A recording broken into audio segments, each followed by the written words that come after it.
The Takajo, also known as the tall woman, is a creature from Japanese folklore. She is said to be 3 times the height of an average person and is incredibly ugly in appearance. Consumed by jealousy and unattractive to men, she never married and eventually took her own life.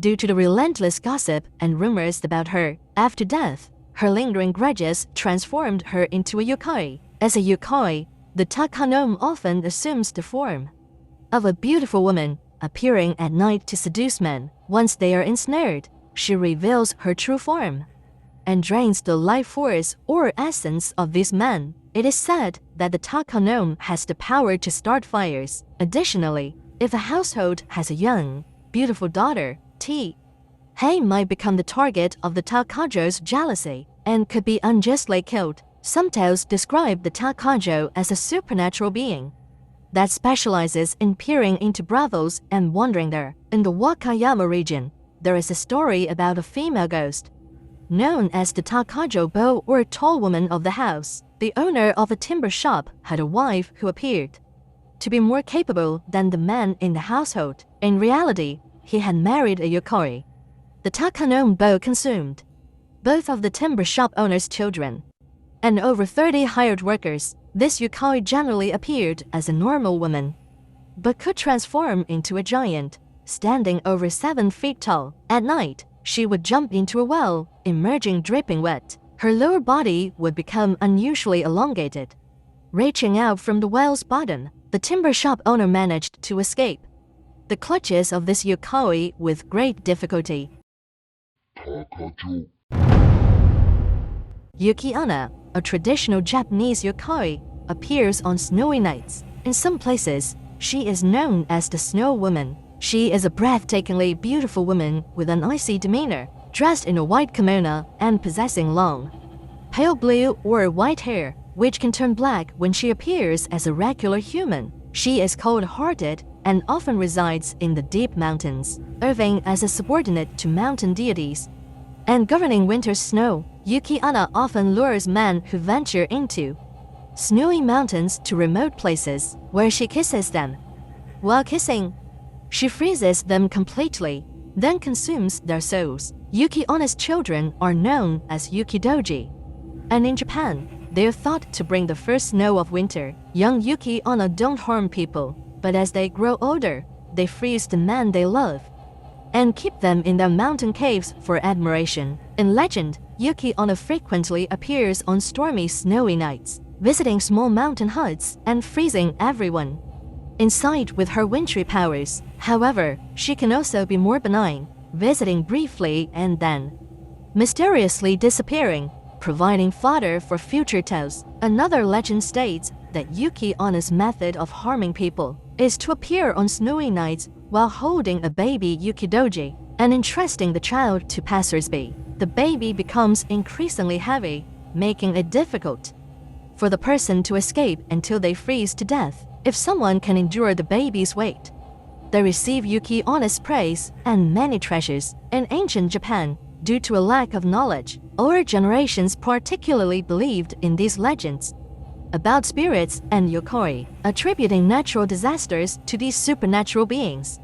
Hence the tales of Yuki-onna in snowy landscapes. It is said that anyone lost in the harsh conditions of an icy wilderness will inevitably encounter Yuki-onna, who feeds on human vitality. Her capricious nature takes advantage of man's disloyalty, sometimes leaving a terrified man alive, then threatening him to keep their encounter a secret and not reveal her existence to anyone, or else Yuki-onna will surely come to claim the man's life. Desperate to survive, the man inevitably agrees, gaining Yuki-onna's trust and promising to keep the secret upon his return. Liked by Yuki-onna's test of character, she may later disguise herself as a virtuous woman and seek out the man who made that promise. She wins his affection, marries him, and has children. She spends her life monitoring whether he keeps his promise, leading to his suspicions and fears regarding their initial encounter. Finally, one day, the man decides to confide in his closest wife, hoping she can share his nightmares. However, he is unaware that his wife is the very entity he feared most in his midnight dreams, as the man has violated his promise.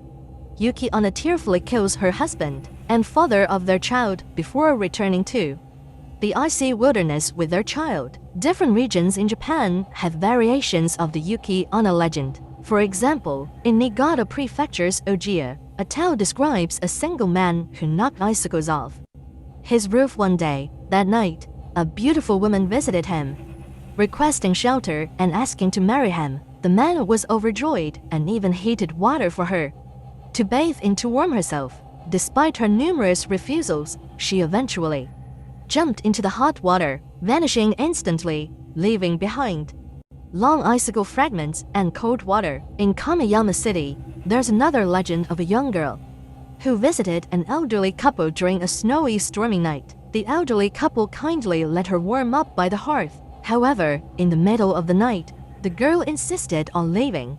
And when the old man grabbed her hand to keep her, he was horrified to find that her hand was chillingly cold. She then transformed into snowflakes and disappeared through the chimney. In Tono City, it's said that Yuki Onna roams snowy fields with many children on full moon winter nights. In various places, there are legends of women seeking shelter on snowy nights, and the next morning, only a white garment remains, containing hidden treasures. Despite regional differences, these stories usually depict Yuki Onna wearing white clothing and having fair skin. Hunters in northeastern Japan tell a story. When he was young, a hunter went hunting with his father, but didn't catch any prey. In the afternoon, it started snowing heavily, turning into a blizzard, making it impossible to see the way home. As they crossed over Shirayama, it was already deep into the night. They continued by the dim light of the snow. At some point, the father noticed someone in front and said, "Someone is coming this way.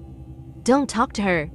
Don't look at her, and don't leave my side." The father and son passed by the person. The hunter secretly glanced from under his sleeve and saw a white-faced woman in a white kimono with red stripes. She stared at them for a moment and then disappeared into the snowstorm. When they returned home, the father and son ate by the hearth. The father said, "That was Yuki Onna.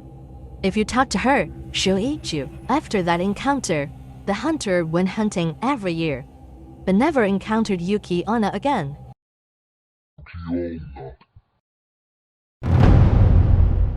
The kasha is said to be a vehicle that transports sinners to hell. If a person has committed many heinous acts in their lifetime, and their sins are unforgivable, upon their death, a burning carriage will come to receive them. It will tear apart their corpse and hang it from tree branches or rocks. It is said that when the fire train is involved, sudden and violent storms occur during funerals with torrential rain. Not only does this disperse the mourners, but it can even lift and overturn the coffins. The kasha pushes open the coffin lid and takes away the body. People consider this a terrifying phenomenon and believe it to be an ominous occurrence. Locals believe it happens because the deceased had committed numerous sins in their lifetime, and this is their retribution, with kasha coming to take them to hell. The kasha is also known as the messenger of hell. There is a story about kasha from the time of the Meiwa era 1764 to 1772. In the area around Gojo Yanagicho in Kyoto,